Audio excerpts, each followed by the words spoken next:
De nuevo la bienvenida a mis hermanos en este día y dándole gracias a Dios porque, como decía nuestra hermana Trini, todavía nos da por su gracia la oportunidad de podernos reunir. Le damos gracias a Él porque nos da el aire que respiramos, la luz del sol que recibimos, y a Él y solamente a Él le damos la gloria por todo esto. Gracias, Señor. Este día me toca traer la palabra del Señor. Pero antes recibamos al pastor por aquí un momentito. Sí, mi hermano, quédate aquí junto conmigo. Quédate aquí porque nos da mucho gozo en el Señor de que nos acompañes el día de hoy igualmente como parte del coro, pero también para que la iglesia Comunidad de Fe Ponciana sepa que somos el cuerpo de Cristo y que como cuerpo de Cristo pedimos en oración al Señor que nos vaya mostrando lo que Él quiere hacer a través de todos los hermanos y las hermanas que conforman este cuerpo de Cristo y muchos más que vendrán. Y yo quería adherir justamente antes de dejar que tú traigas la palabra, decir lo siguiente que dice el libro de Romanos capítulo 12, dice: tenemos dones diferentes según la gracia que se nos ha dado. Si el don de alguien es el de profecía, que lo use en proporción con su fe. Si es el de prestar un servicio, que lo preste. Si es el de enseñar, que enseñe. Si es el de animar a otros, que los anime. Y si es el de socorrer a los necesitados, que dé con generosidad. Si es el de dirigir, que dirija con esmero. Si es el de mostrar compasión, que lo haga con alegría. Pero todo debemos hacerlo por amor. Y hoy yo quiero decirle a la iglesia que tenemos a nuestro hermano Carlos Vizcaíno, que también el Señor nos ha mostrado a través de él que Él ha venido a nuestra iglesia con un propósito. Ha sido enviado por Dios, él y nuestra hermana Ángela, con un propósito. El Señor lo está equipando. Y este es el tiempo en que nosotros también, como un cuerpo de Cristo, nos gozamos, nos alegramos del crecimiento de nuestro hermano Carlos. Y también confiamos en el Señor, que la palabra que sea exhortada a través de él sea dirigida desde el comienzo al fin por el Espíritu Santo, que es el que nos ayuda a nosotros a proclamar las verdades que el Señor ha dispuesto en nuestros corazones. Así que quería hacer ese énfasis en esta mañana, saludarlos a todos y dejar también que nuestro hermano Carlos nos alimente, y yo estaré atento también de recibir la palabra para que el día de hoy yo también sea edificado. Así que, mi hermano, sigue adelante y confiamos en el Señor que este día su palabra va a ser edificante para todos nosotros. En el nombre de Cristo. Bueno, gracias, pastor, por esa grata presentación. Como les decía, hermanos, en esta mañana me ha tocado el deleite de traer la palabra, el mensaje de Dios a su pueblo. Y yo le he puesto por título, Solo Cristo. Está basado en Colosenses capítulo 1, del 15 al 23. Y le vamos a dar lectura. Si me pueden allá en sus casas acompañarme con la lectura de la palabra, sería muy edificante para todos nosotros. Versículo 15 dice: Él es la imagen del Dios invisible, el primogénito de toda creación. Porque por medio de Él fueron creadas todas las cosas en el cielo y en la tierra, visibles e invisibles, sean tronos, poderes, principados o autoridades.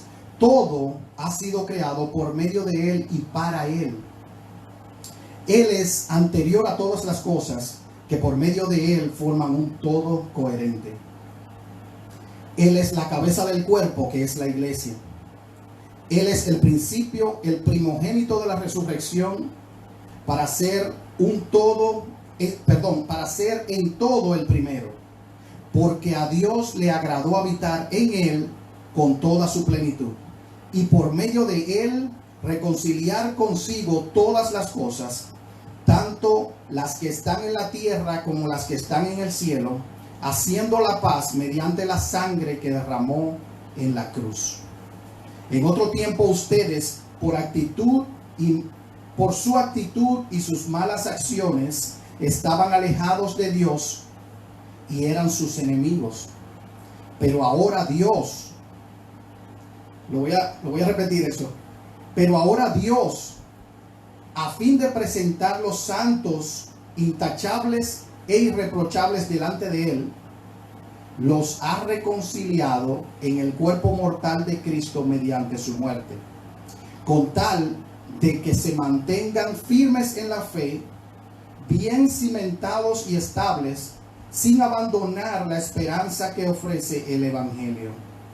Este es el Evangelio que ustedes oyeron y que ha sido proclamado en toda la creación debajo del cielo, del que yo, Pablo, he llegado a ser servidor.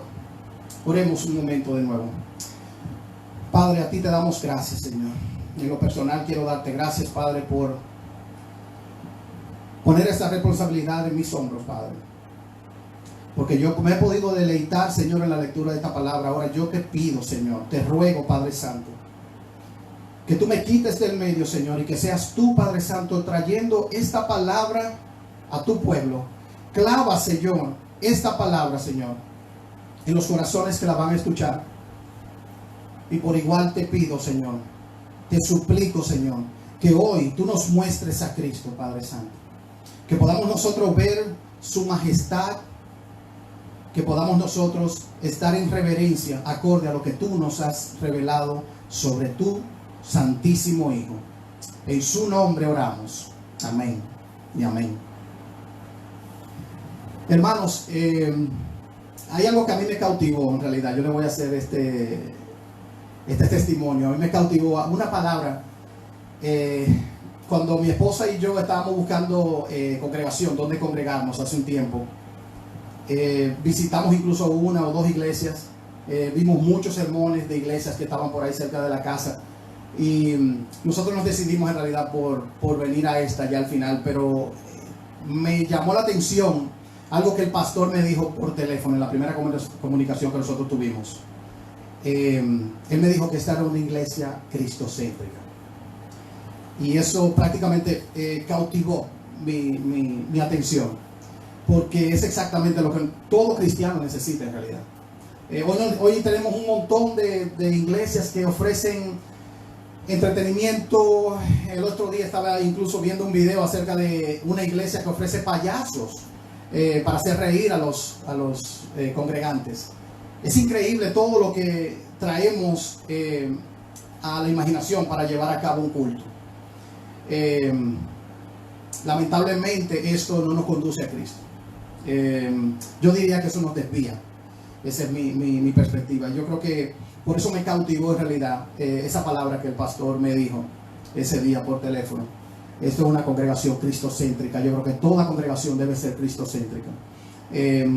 Hablaba con él casualmente que a través de los discipulados, las clases de discipulado que estamos recibiendo, hemos podido ver que a través de toda la Biblia, en estos estudios podemos ver que Dios tenía un solo plan, y era el plan de redención para una humanidad que estaba camino al despeñadero, como yo le digo, y ahí estábamos todos. Pero sin embargo Dios, en su enorme e incomprensible gracia, nos ha reconciliado con Él a través de Cristo. ¿Cómo? Poniéndolo en una cruz a derramar su sangre por todos nosotros. Este pasaje habla de la supremacía y la suficiencia de Cristo. Y sería muy interesante si pudiéramos prestarle atención a todo lo que Dios nos va a decir en el día de hoy.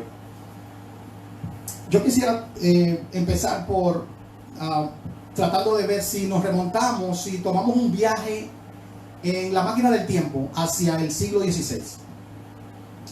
Durante ese siglo pasó la Reforma Protestante, donde se debatía el cómo es que nosotros somos salvos. Esto fue una de las razones principales que muchos de estos reformadores hasta dieron su vida tratando de defender esto.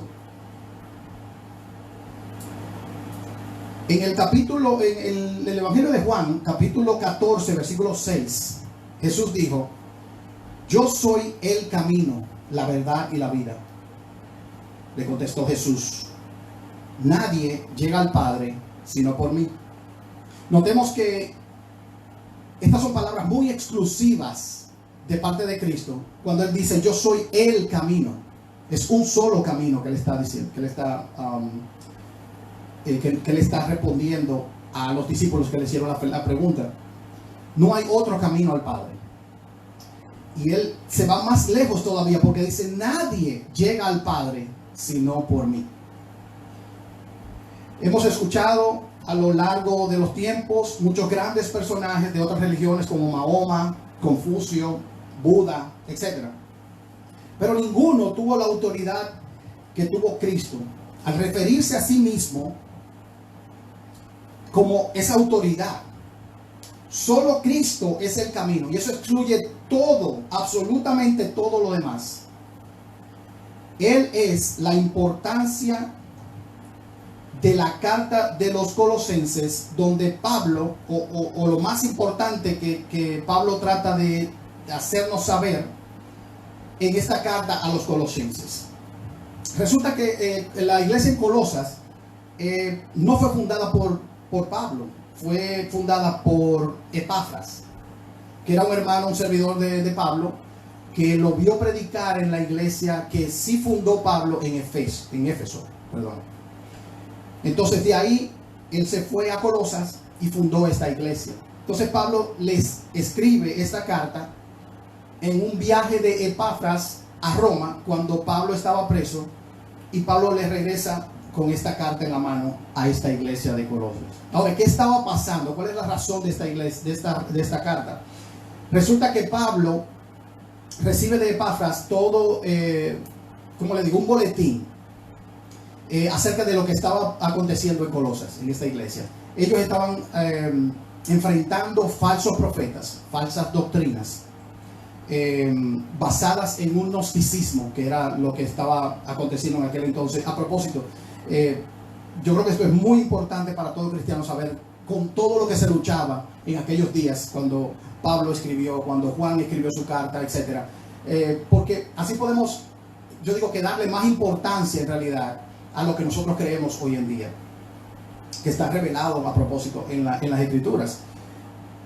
Resulta que estos gnósticos tenían una falsa doctrina de que lo espiritual es lo bueno. Incluso creo haber escuchado al pastor habernos dicho algo de los gnósticos, y es que todo lo espiritual es bueno, pero todo lo carnal es malo. Eso llevó a la consecuencia de que Cristo, siendo 100% hombre, 100% Dios, ellos no creían en la divinidad de Cristo. Entonces ya de por sí esto trae conflictos en la iglesia. Entonces los hermanos estaban cediendo a estas falsas doctrinas. Resulta que Pablo entonces les escribe, pero él no empieza, y esto es interesante en la carta, él no empieza a llamarles la atención. En el capítulo 1 y el capítulo 2, él se basa en realidad en lo que hemos visto, es en exponer la supremacía y la suficiencia de Cristo. Y esto es muy importante saberlo.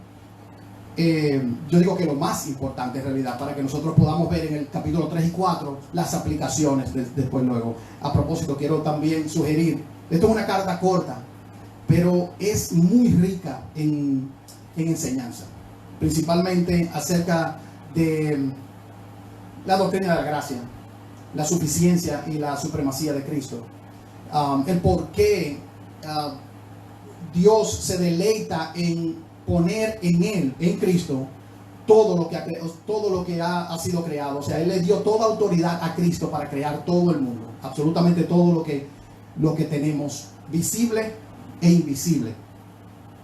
Entonces, Pablo, si nos adelantamos un poquitico más al capítulo 2, Pablo les dice, contrarrestando estos gnósticos que tenían esta falsa doctrina de que Cristo no era deidad, Pablo lo contrasta en el capítulo 2, versículo 8, de esta manera. Cuídense de que nadie los cautive con la vana y engañosa filosofía que sigue tradiciones humanas. Esto es importante detenerse un poquitico aquí también, porque hoy en día es exactamente lo que pasa. Hay tantas falsas doctrinas que solamente tienen un origen humano. Son filosofías humanas. Y si nos ponemos a ver, son pasajeras. No tienen ningún sustento en realidad. Y sigue diciendo Pablo, la que va de acuerdo con los principios de este mundo y no conforme a Cristo. Toda la plenitud de la divinidad habita en forma corporal en Cristo. O sea, Él es divino. Toda la divinidad habita en forma corporal en Cristo. Y en Él, que es la cabeza de todo poder y autoridad, ustedes han recibido esa plenitud. Qué interesante. Solo Cristo y únicamente Cristo es ese camino al que se refería Juan en el capítulo 14, versículo 6 que hacíamos mención anteriormente. Aunque no tendría suficiente tiempo para desarrollar este tema a fondo, este punto a fondo, tenemos que entender que Cristo es también suficiente. Si nos vamos al Evangelio de Lucas, el capítulo 22, versículos 31 y 32, Jesús, hablándole a Pedro, le dice: Simón, Simón, mira que Satanás ha pedido zarandearlos a ustedes como si fuera trigo, pero yo he rogado por ti para que no falle tu fe. Y tú, cuando te hayas vuelto a mí, fortalece a tus hermanos. Cristo y solo Cristo es suficiente, y solo Él tiene supremacía para efectivamente interceder por nosotros ante el Padre cuando Satanás pide zarandearnos. Es por eso que Él dice también que, más adelante Pablo le refiere a Timoteo que Él es el único mediador entre Dios y los hombres. Sabiendo esto, pues, ¿será que podemos nosotros agregar algo a la obra de Cristo para ser aceptos ante el Padre? Yo creo que la respuesta ya la contestamos en Juan 14:6. ¿Fueron las palabras de Jesús suficientemente claras o deberíamos pensar que Él estaba tratando de confundirnos? Yo le pido hoy al Señor que estas preguntas puedan ser claramente contestadas en nuestras mentes y al terminar este sermón. Veamos por qué la exclusividad de Cristo. Colosenses 1, del 15 al 17. Él es la imagen del Dios invisible, el primogénito de toda creación, porque por medio de Él fueron creadas todas las cosas en el cielo y en la tierra, visibles e invisibles, sean tronos, poderes, principados o autoridades. Todo ha sido creado por medio de Él y para Él. Absolutamente todo. Y es importante volver al versículo 15, donde dice que Él es la imagen del Dios invisible. ¿A qué se refiere Pablo con esto? Creo que en el capítulo 20 de Éxodo vemos donde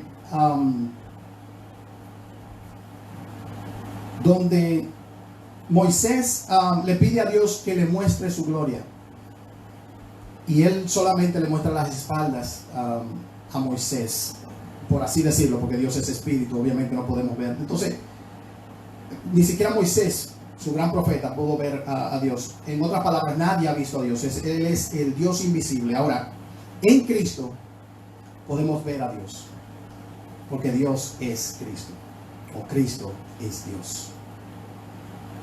Versículo 17.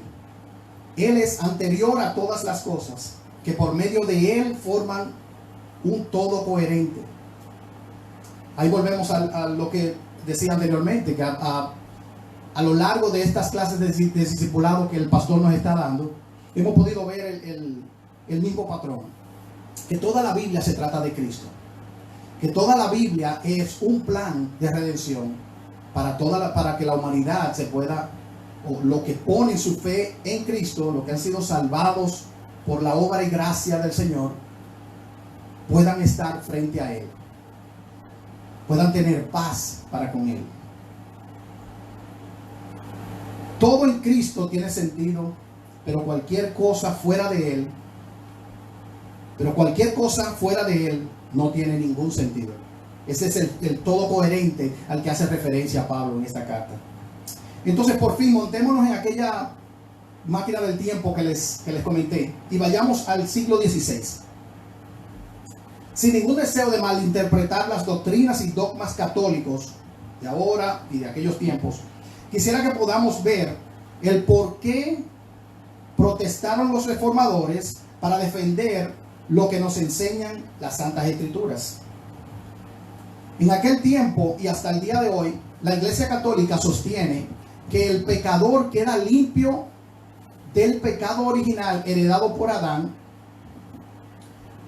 cuando es bautizado al nacer o mientras es niño.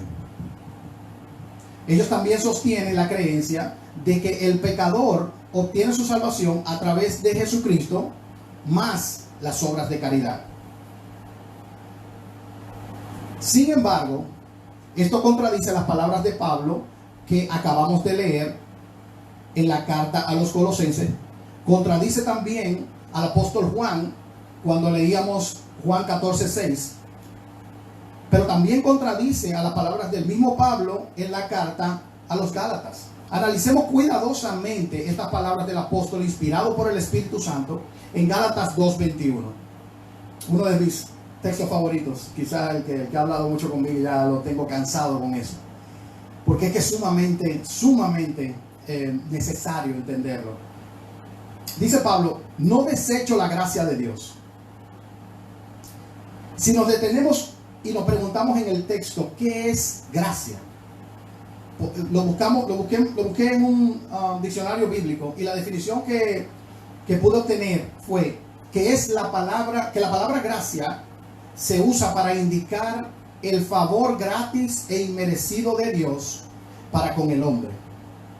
Pero volvamos al texto. Dice Pablo, o continúa diciendo: si la justicia, entendamos que se refiere a la justicia de Dios, o en otras palabras, la condición nuestra delante de Dios, si la justicia se obtuviera mediante la ley, obras, moralidad, etc., Cristo habría muerto en vano. Entonces, volviendo al dogma o la doctrina católica, ellos creen en Cristo nos hace salvo más otras cosas. Y esto es exactamente lo que llevó toda esta pelea que surgió en el siglo XVI durante la Reforma. Aquí claramente vemos que si pudiéramos hacer obras para ganarnos la salvación, como el ejemplo del bautismo al que hace referencia a la Iglesia Católica, lo cual es una obra, entonces Cristo hubiese muerto en vano. Pero al contrario, entendemos que Cristo, y solo Cristo, es ese único camino al Padre. Dijo él: nadie viene al Padre sino por mí. Y cuando él dijo nadie viene al Padre, él se refiere a que nadie viene al Padre. No, primero él dijo: yo soy el camino, el único camino, no hay otro camino. Nadie viene al Padre sino por él o cualquier otra cosa. No, él no dijo cualquier otra cosa. Eso es algo exclusivo que él dijo a los discípulos en aquel entonces. Cristo y solo Cristo nos ha unido por gracia a la familia de Dios. Cristo y solo Cristo ha hecho posible la reconciliación de los pecadores con Dios. Y Cristo y solo Cristo, a través de su Espíritu morando en nosotros, nos ayuda en nuestro caminar de santificación hasta que Cristo vuelva. Pablo dice en Filipenses 1:6: estoy convencido de esto: el que comenzó tan buena obra en ustedes, la irá perfeccionando hasta el día de Jesucristo. Ahí estamos nosotros. En este caminar de santificación nosotros le debemos todo a Cristo. Porque a través de su Espíritu, recordemos que Él se fue, pero Él nos dejó su Santo Espíritu morando en nosotros. ¿Para qué? Para que ahora nosotros no vivamos para nosotros, pero que tampoco solamente nosotros podamos ganarnos la santificación. Esto es un proceso el cual el Espíritu de Cristo es quien nos lleva.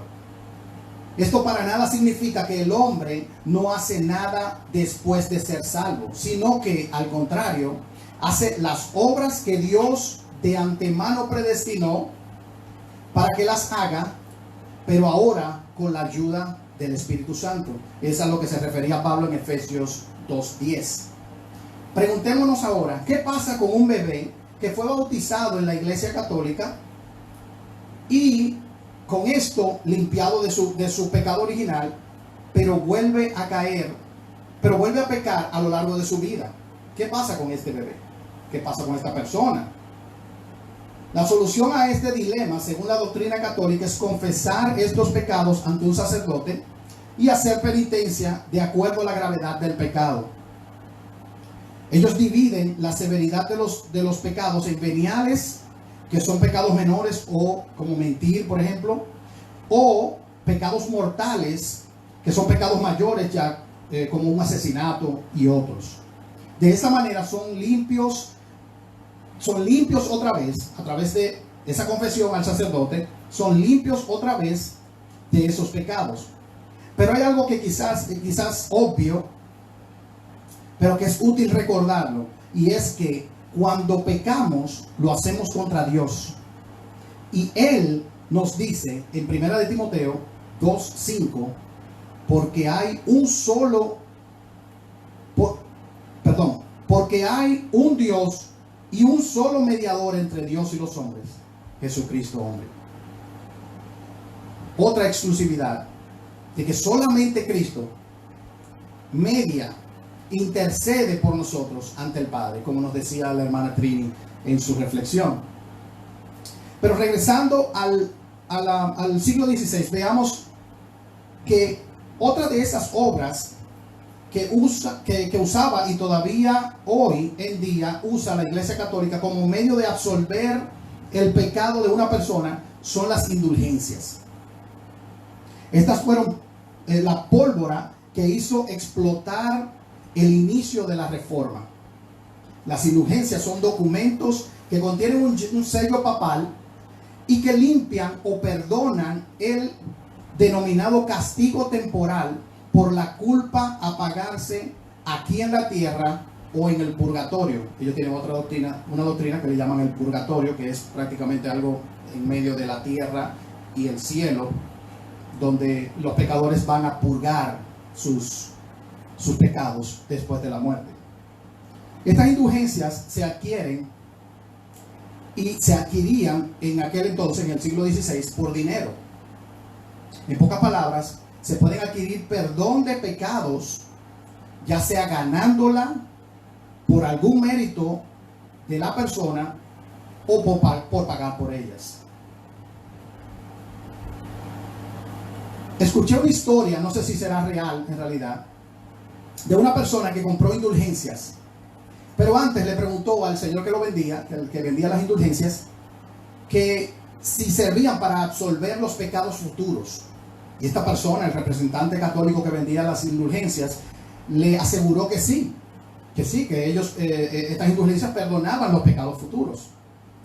Al final del día, el individuo le robó la caja donde guardaban el dinero de todas las ventas al mismo representante que le vendió la indulgencia, bajo la creencia de que sería absuelto de este pecado en el futuro. Como les digo, no sé si será verdad, no me consta, pero sí leí y he escuchado pastores recitando este ejemplo. No sé, pero cuando hablamos de Cristo, ¿cómo podríamos ligar en realidad el hecho de que nosotros Fuimos perdonados por su sangre. Somos lavados por su sangre. El valor que tiene esa sangre, que es una sangre santa, de ese Cordero Santo, ¿cómo podríamos ponerla a nivel de dinero o mérito que yo pueda hacer para ganarme el perdón de Dios? No sé, nos hace pensar en realidad cómo podría yo pagar mis pecados a través de comprar una indulgencia.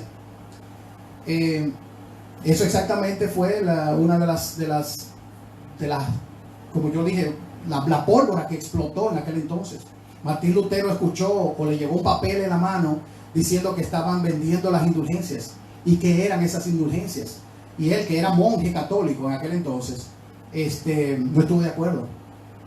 Entonces por ahí se extendió todo. Y hoy en día pues no somos católicos, somos protestantes precisamente por eso. Vayamos al texto otra vez de Colosenses 1. En el versículo 18, Pablo dice: Él es Cristo, la cabeza del cuerpo, que es la iglesia. Él es el principio, el primogénito de la resurrección, para ser en todo el primero. Porque a Dios le agradó habitar en él con toda su plenitud, y por medio de él reconciliar consigo todas las cosas, tanto las que están en la tierra como las que están en el cielo, haciendo la paz mediante la sangre que derramó en la cruz. Pablo también los habla en la carta a los Romanos, capítulo 5, versículo 1, diciendo: en consecuencia, ya que hemos sido justificados mediante la fe, tenemos paz para con Dios por medio de nuestro Señor y Salvador Jesucristo. Ahora, cuánta tranquilidad y seguridad nos da el saber que si cayéramos en algún pecado, nuestro perdón no depende de nosotros pagar o ganarnos ese perdón. Cristo y solo Cristo tiene la capacidad de limpiarnos del pecado. No puede mi buena moral o buen comportamiento hacerme justo ante los ojos de Dios, porque Dios solo ve las obras de justicia de Cristo. Prácticamente Él está en medio de Dios Padre y yo. Y Dios solamente ve sus obras, no las mías. Es por eso también que me llega a la memoria el por qué oramos en el nombre de Jesús. Que es algo que quizás lo hacemos a diario y muy cotidianamente, pero que en realidad no le damos el valor que tiene. ¿Por qué? Porque cuando oramos no podemos orar por nuestros méritos. Lo hacemos solamente por los méritos de Cristo. Él es el único que tiene méritos suficientes para ganar el perdón de Dios. Todo aquello que nosotros le pedimos tiene que venir a través de los méritos de Cristo, no los méritos nuestros. Tenemos que meditar con relación a estos pequeños detalles. Una persona moralista y una persona religiosa tiende a alejarse de Dios más que acercarse a Dios, ya que estas personas suelen creerse ricos espiritualmente. Sin embargo, Jesús en Mateo 5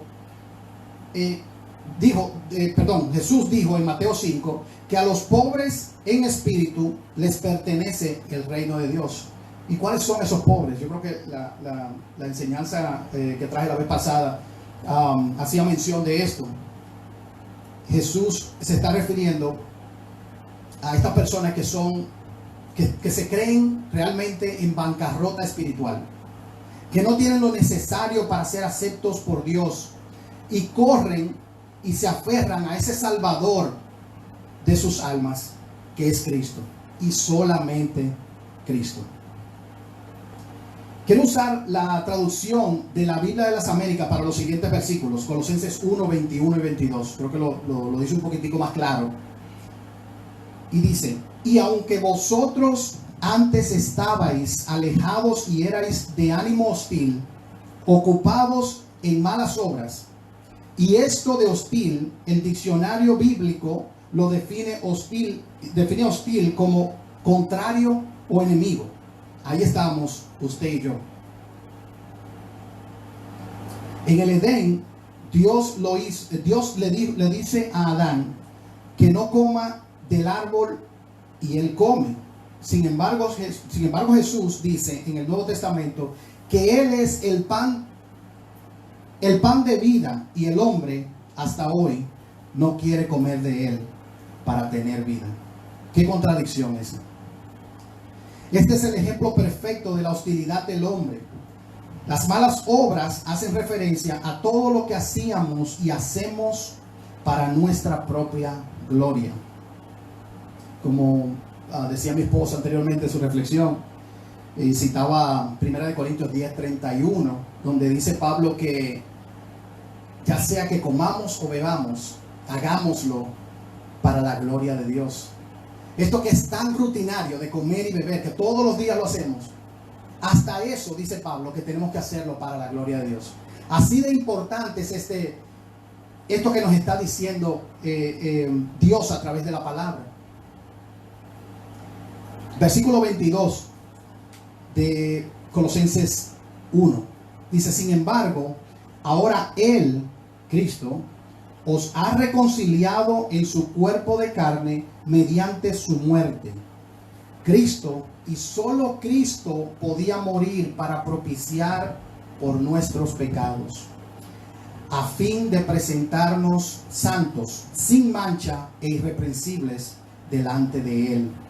Dios, a través de Pablo, es sumamente consistente al decirnos, al escribirle a los Efesios lo mismo en Efesios 1:4, que dice: Dios nos escogió en Él antes de la creación del mundo para que seamos santos y sin mancha delante de Él. Pero recordemos, ese hacernos santos no puede estar en nuestras propias obras. Tiene que ser a través de la fe en Cristo Jesús, y solamente en Cristo Jesús. No podemos desviarnos, y por eso le llamaba a este sermón solo Cristo, porque solamente a través de Él tenemos perdón de nuestros pecados, solamente a través de Él tenemos reconciliación, podemos estar en la presencia de Dios, y como dice Romanos 8:1, ahora no podemos ser condenados porque estamos en Cristo Jesús, todos los que caminamos por el Espíritu y no por la carne. Colosenses 1:23 dice: con tal de que se mantengan firmes en la fe, lo que hablábamos ahora mismo, esta fe en Cristo, solamente en Él, bien cimentados y estables, sin abandonar la esperanza que ofrece el Evangelio. Este es el Evangelio que ustedes oyeron y que ha sido proclamado en toda la creación debajo del cielo, del que yo, Pablo, he llegado a ser servidor. ¿Cuál es este Evangelio? Tenemos que recordarnos esto diariamente. No depende de nosotros, depende de Cristo y solamente de Cristo. Este es el Evangelio de Cristo, de que Dios pondría a ese Cordero Santo en un madero a sufrir lo que nosotros debimos haber sufrido. A través de Él y solamente a través de Él tenemos favor en la presencia de Dios. Hermanos y hermanas amadas, a modo de aplicación, contemplemos una vez más cuán grande regalo se nos ha sido dado en Cristo por pura gracia. Isaías 53:11 dice: después de su sufrimiento verá la luz y quedará satisfecho. Por su conocimiento mi siervo justo justificará a muchos y cargará con las iniquidades de ellos. Solo Cristo salva. Él es ese siervo justo, no nosotros, Cristo. Mi buen comportamiento debe ser el fruto del Espíritu que me habla la carta a los Gálatas, que son producidas a través de mí por el Espíritu de Dios. Nosotros somos solamente útiles en las manos de Dios, vasijas inútiles en las manos de Dios, que puede hacer mucho con nosotros. Aunque yo soy quien al final hace la obra físicamente, es el Espíritu de Dios que mora en mí quien me capacita para producir este fruto. De esta manera Él y no yo, se lleva toda la gloria por mis obras. Como cristianos debemos siempre proclamar la exclusividad de Cristo. Esto me ha servido a mí, ese texto que citaba de Juan 14:6, me ha servido para iniciar conversaciones con muchos amistades, familiares incluso, donde Cristo se hace exclusivo. Él es el camino, la verdad y la vida.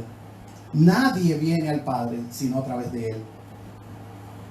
Podemos ver cómo los apóstoles lo hicieron en el libro de los Hechos cuando estaban siendo cuestionados por el Sanedrín por haber sanado a un lisiado en el nombre de Jesús. Eso está en el libro de Hechos, capítulo 4, 11 y 12. Escuchen esto. Jesucristo es la piedra que desecharon ustedes los constructores y que ha llegado a ser la piedra angular. De hecho, en ningún otro hay salvación, porque no hay bajo el cielo otro nombre dado a los hombres mediante el cual podamos ser salvos. Esa es la exclusividad de Cristo. Él y solo Él puede hacer eso posible. Solo Cristo solamente en Cristo puede haber salvación y redención y remisión de pecados. Esta gran verdad debe conmover nuestros corazones a obrar e ir y hacer discípulos para Cristo. Recordemos que Dios pudo haber decidido llevarnos al cielo al hacernos salvos. Sin embargo, nos ha dejado aquí para que llevemos a cabo la gran comisión. En Mateo 28 Jesús dice que esa gran comisión es proclamar el evangelio a todas las naciones, a todas las personas que Dios nos permita encontrar en nuestro caminar. Si Cristo es el único camino al Padre, recordemos que los que no están en Cristo, y el libro de Hebreos lo dice en el capítulo 10, versículo 31, diciendo: horrenda cosa es caer en las manos del Dios vivo. Así que con gran urgencia, hermanos y hermanas, pensemos en la obra que tenemos, porque todos aquellos que no están en Cristo, a la hora de perecer, tendrán que enfrentarse a ese Dios que es una cosa horrenda enfrentarlo si no están en Cristo. Así que yo sé que ustedes, hermanos, al igual que yo, tienen amigos que ustedes aprecian bastante, tienen familiares que todavía no han recibido a Cristo. Piensen en las consecuencias. Pensemos en esto y veamos la gran urgencia que tiene el pueblo que está ahí fuera sin Cristo y cuánta necesidad tiene de que nosotros proclamemos este evangelio. Recordemos, solamente en Cristo hay salvación. ¿Por qué no oramos para cerrar este sermón? Padre, yo quiero darte gracias, Señor. Dándote gracias, Padre Santo, en este momento. Quiero humillar, Señor, mi corazón, Padre Santo. Y rogarte, Señor, de que tu pueblo en humildad pueda escuchar esta palabra, Dios. Sabiendo la exclusividad de la supremacía y la suficiencia que hay en tu Santo Hijo. Ayúdanos a vivir para ti, pero sobre todo ayúdanos a proclamar tu santo evangelio a todo aquel que necesite. Oh Padre, clava ese mandato en nuestros corazones, Padre, para que nosotros podamos ver con nuestros ojos espirituales la urgencia que tiene todo aquel mundo que está allá afuera sin tu Hijo,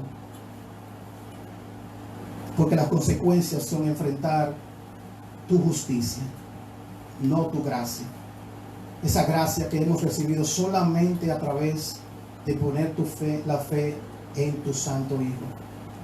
Redarguye nuestros corazones cada día, Señor, para que nosotros salgamos, Señor, a ser discípulos para tu Santo Hijo. Ayúdanos y pon de nuevo en nuestros labios, Señor, para traer no solamente palabras que conforten a aquellos que duelen, sino toda la necesidad espiritual que tiene todo aquel que está sin Cristo. Pero también quiero darte gracias, Señor, por esta gran oportunidad que tú me has dado, Padre Santo, de poder traer tu palabra, Señor, frente a tu pueblo.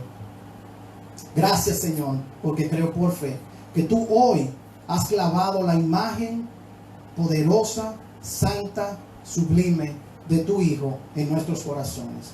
Y yo te ruego, Padre Santo, de que esto no sea solamente por hoy, de que tú nos traigas a tu palabra, Señor, para nosotros cada vez más claramente ver a tu santo Hijo y tu santo Evangelio, por el único que nosotros podemos hoy venir a tu presencia. Te damos gracias solamente en Él y nos gozamos en tu palabra, Señor. En el nombre de tu santo Hijo Jesús. Amén y amén.